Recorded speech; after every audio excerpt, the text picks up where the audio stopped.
Diox est notre oxygène. Mooney approuve d'une lippe mi-admirative, mi-narquoise.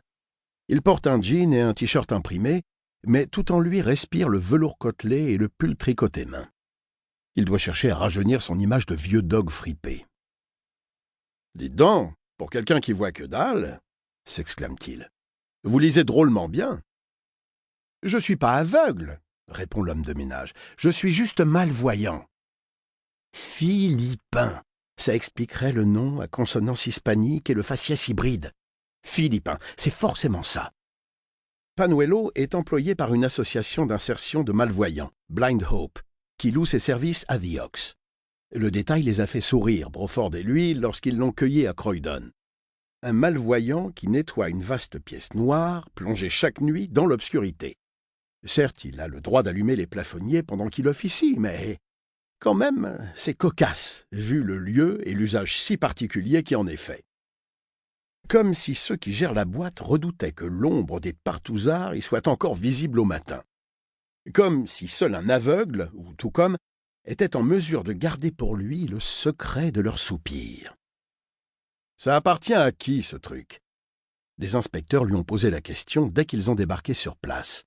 Mais l'homme a été incapable de leur répondre.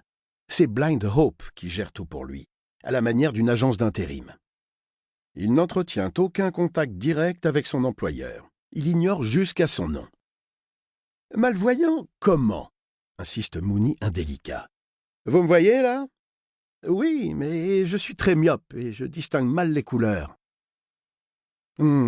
Alors, comment se fait-il que, quand vous nous avez appelés, vous ayez précisé à l'agent de permanence que le corps était, je cite, « bourré de bleu et de taches rouges ».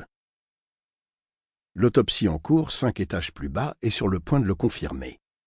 L'homme retrouvé par David Panuelo alors qu'il venait effectuer son ménage quotidien semble avoir été battu à mort, et comme écartelé. Parce qu'à force, on finit par savoir plus ou moins à quelle couleur correspond chaque niveau de gris. « Ok, » souffle le flic, guère convaincu. « Vous avez toujours souffert de ce handicap, monsieur Panuelo, ou c'est la conséquence d'un accident? » « Non, c'est de naissance. » Mooney n'ose pas lui demander de retirer ses lunettes. C'est gênant. Il a déjà assez malmené ce pauvre type. Alors il cède plutôt à sa propre curiosité.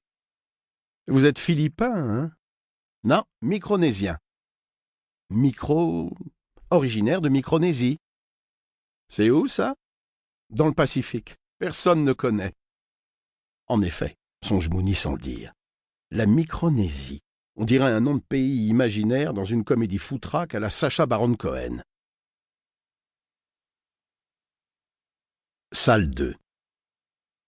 La tactique est presque aussi ancienne que l'institution qui l'a vu naître.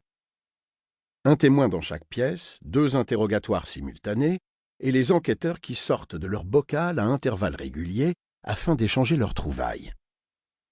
Depuis l'installation de Scotland Yard dans le Curtis Green Building, sur Victoria Embankment, en 2016.